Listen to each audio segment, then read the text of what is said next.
موسی علیہ السلام د رسالت نه خلک انکار کوي، موسی علیہ السلام په خپله جواب ورکوي. اما د محمد رسول الله صلی الله علیه وسلم منصب ته ګوره، د هغه شان ته ګوره، د هغه عظمت ته ګوره د رب کریم په درګاه کې، چې کله محمد رسول الله صلی الله علیه وسلم خپل قوم ته د الله تعالی د وحدانیت طرف ته دعوت ورکوي او قوم انکار کوي، قسمه قسمه نسبتونه کوي نبی علیہ السلام ته، په ځای د دې چې نبی علیہ السلام په خپله جواب ورکړي، د رسول الله صلی الله علیه وسلم په ځای باندې جواب الہ العالمین په خپله ورکوي.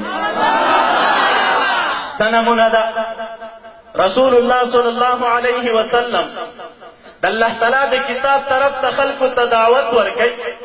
د الله تعالی د وحدانیت طرف ته خلکو ته دعوت ورکوي. خلق نسبتونه کوي نبی علیہ السلام ته،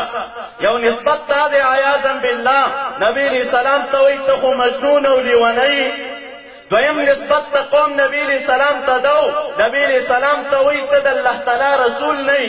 دریم نسبت ته قوم نبی علیہ السلام ته دو چې عیاذا بالله ته شاعري، او دا کم کلام چې موږ ته وایي دا خو د شاعر کلام دی. قسمه قسمه نسبتونه نبی علیہ السلام ته کېدل، په ځای د دې چې نبی علیہ السلام په خپله جواب ورکړی وی.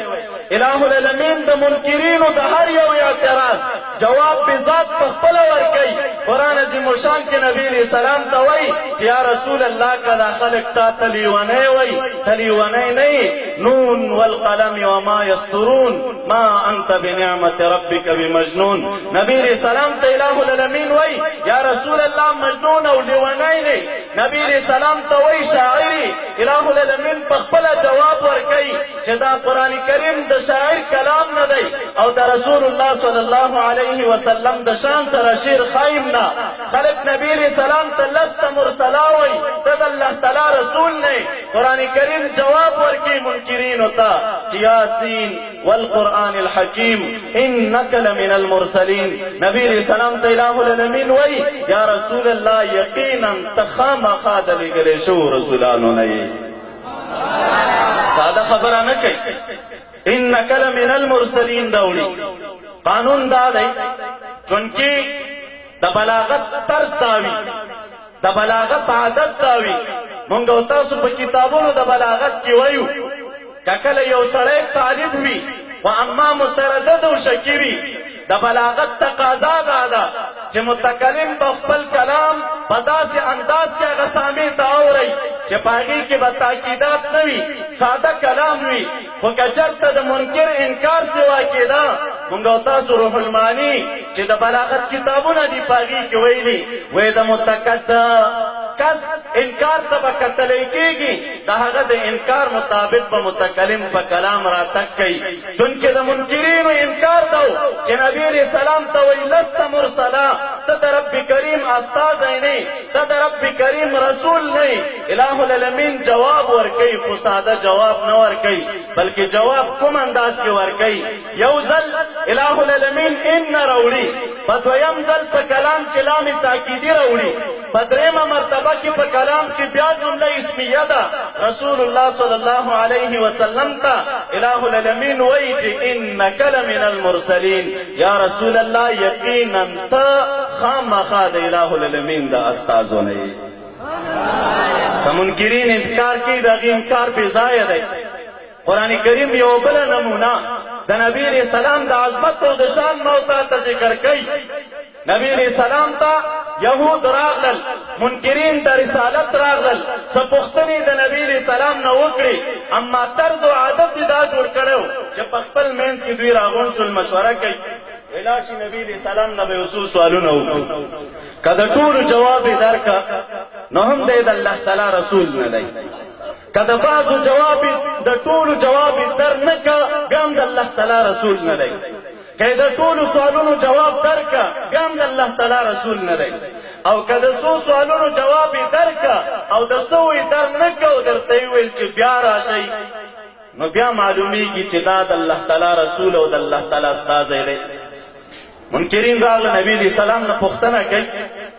د یو څو سوالونو په باب. نبی علیہ السلام د څو جواب ورکړه، ورته د څو جواب یې ورته ورنکړه، ورته وایي ځئ بیا راشئ بیا به درته جواب درکړم. خلق ټیم په ټیم لاړل. سمود آباد بیا راغله نبی علیہ السلام ته تپوس کوي. مونږ باندې یو پوښتنه کړې وه، زمونږ د هغې سوالونو جواب څه شی دی؟ وحی نه راته، جبریل علیہ السلام نه راته. منکرینو په خپل منځ کې ګنګوسې شروع کړي، یو بل ته به یې ویل عیاذا بالله وایي نبي علیہ السلام ته چې با کوم شیطان وایي خبرې راوړي هغه ترې اوس خفه شوی. ځینو به په خپل منځ کې دا ویل چې نبي علیہ السلام اله العالمین د خپل دره شړلی دی، نبی علیہ السلام له اله العالمین ناراض او خفه دی. الفاظ د خولې دا و چې ان محمدا ودعه ربه وقلاه، نبی علیہ السلام خپل رب پرېښی دی او خپل رب ترېنه ناراض او خفه دی. په ځای د دې چې د منکرینو د دغې اعتراض جواب نبی علیہ السلام په خپله وکړي، ولې اعتراض په نبی علیہ السلام باندې و. منکرینو انکار د رسالت د نبی علیہ السلام نه کو، خو د رسول الله صلی الله علیه وسلم په ځای جواب اله العالمین په خپله ورکوي. او د جواب انداز یې څنګه و؟ الله تعالی فرمایي والضحى واللیل اذا سجا ما ودعك ربك وما قلا. نبی علیہ السلام ته الله تعالی وایي زما د قسم وي په صاف باندې، زما د قسم وي په شپې باندې چې کله تیاره د شپې خوره شي. جواب د قسم څه شی و؟ اله العالمین نبی علیہ السلام ته وایي چې ما ودعك ربك وما قلا. یا رسول الله نه خو اله العالمین پرېښی او نه یې د خپل دره شړلی.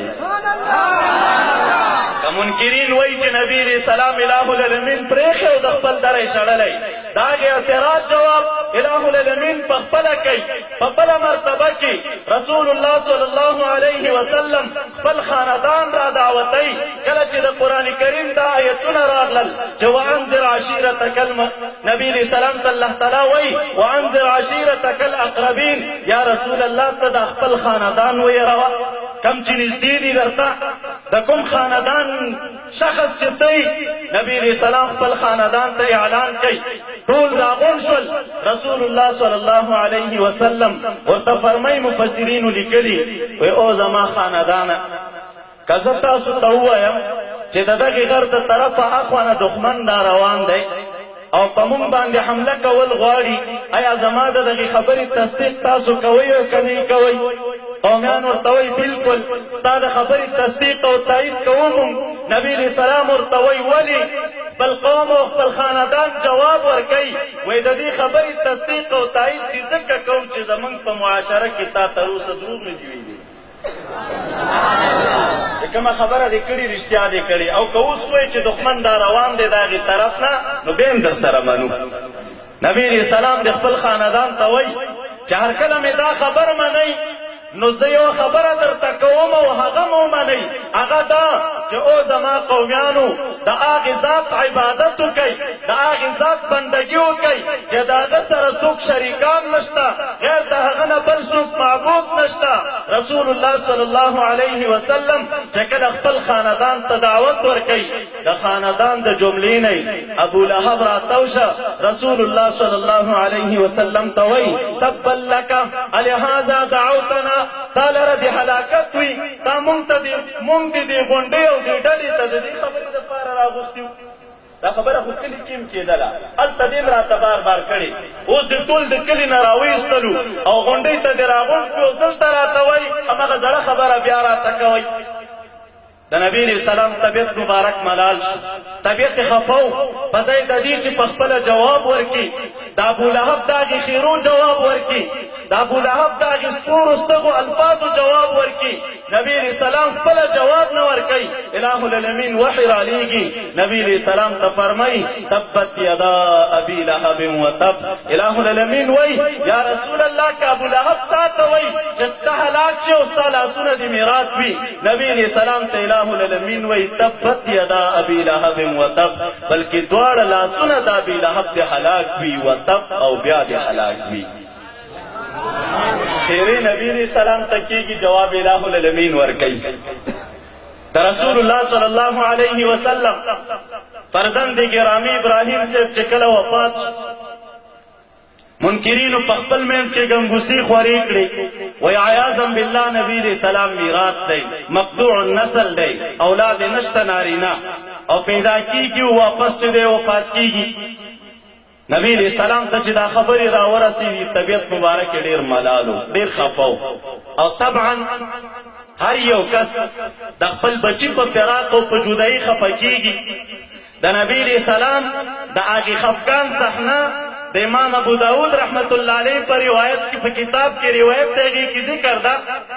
نبی علیہ السلام ابراهیم صاحب ته د هغه د وفات نه بعد راغی او ورته وایي چې انا بک یا ابراهیم لمحزونون ابراهیم یقینا ستا په فراق مون خفه یو ستا په جدایي مون خفه یو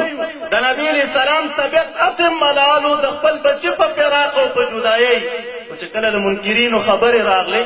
چې نبی علیہ السلام عیاذا بالله میراث دی مقطوع النسل دی نارینه اولاد یې نشته د نبی علیہ السلام طبیعت مبارک په هغې ملالو په هغې خفه و په ځای د دې چې منکرینو ته د دغې استهزا جواب نبی علیہ السلام پخپله ورکړي الہ العالمین منکرینو ته د هغې جواب ورکوي او څه وایي ورته انا اعطیناک الکوثر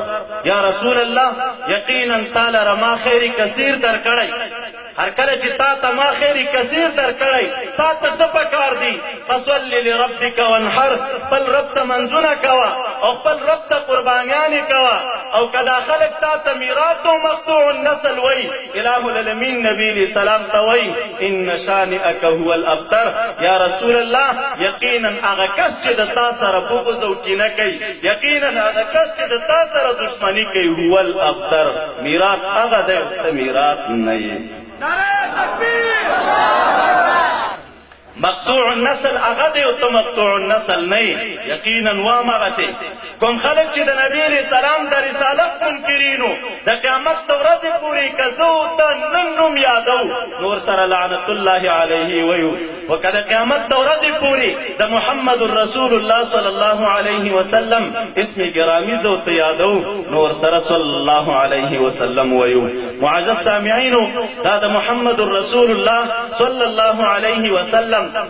مبارک د سیرت او د هغه مبارک د شان او د عظمت یو پهلو مختصر انداز یو څو خبرې تاسو دران حضور کې ما عرض کړې د نبی علیہ السلام د زندګۍ هر یو صحنه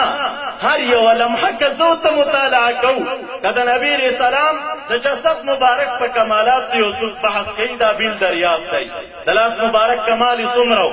د سترګو کمال یې څومره و دغه رنګې چې دی د خپو مبارکو کمال یې څومره و د زلفو مبارکو کمال یې څومره و د وجود هر یو اندام یې د برکت نه ډک ډک و دا بیله موضوع ده بیا چې په دې میاشت کې دنیا ته تشریف راوړه د تشریف اورۍ احوال یې څنګه و څه ښکاره شول په دې د نبي علیہ السلام په راتګ کې څه کمالات یې څرګند شوي وو کوم کمالات یې په وخت د حمل کې څرګند وو کوم کمالات یې په حالت د ماشومتوب کې څرګند وو کوم کمالات یې په حالت د لویوالي کې څرګند وو دا بیله بیله موضوع ده علماو په دې مستقل کتابونه لیکلي په همدې نامه د دلایل النبوت په نوم د مدارج النبوت په نوم که تاسو دلایل النبوت د امام بهقي وګورئ دلایل النبوت د علامه اصفهاني وګورئ البدایه والنهایه د علامه ابن کثیر وګورئ او دا هغې ابتدا نه را شروع کوي چې نبي علیہ السلام لا تشریف نو راوړی څه حالات و چې کله تشریف راوړه بیا څه حالات و څومره کمالات پرې څرګند شوي وو د هغې ټولو نه ما تا ته د دې خبرې تعلیم راکولی کېږي ما تا ته دا ذهنیت جوړئ چې زمونږ او ستاسو پیغمبر محمد رسول الله صلی الله علیه وسلم د انبیاء کرامو د کمالاتو حامل و او الہ العالمین ډېر زیات کمالات په نسبت سره نورو انبیاء کرامو ته دته ورکړي وو دا څو مختصرې خبرې ستاسو درانه حضور کې ما عرض کړې علما ناست دي اکثر طالبان ناست دي مونږ هم طالبان یو سره هغه د انجمن شکل او حیثیت کوي که نه انجمن کې ملګري سره تقریرونه کوي نو دا زما تقریر هم د هغې انجمن د تقریر نه یو تقریر وګڼئ نو که څه زیادت نقصان دانه شوی د هغې عفو غواړم الہ العالمین مو دا راتګ په خپله درګاه کې قبول او منظور کا او جناب فیض الله صاحب ته د الہ العالمین د دغې محفل د انعقاد په دنیا او آخرت باندې نیکه بدله او نیکه صله ورکړي واخر دعوانا ان الحمد لله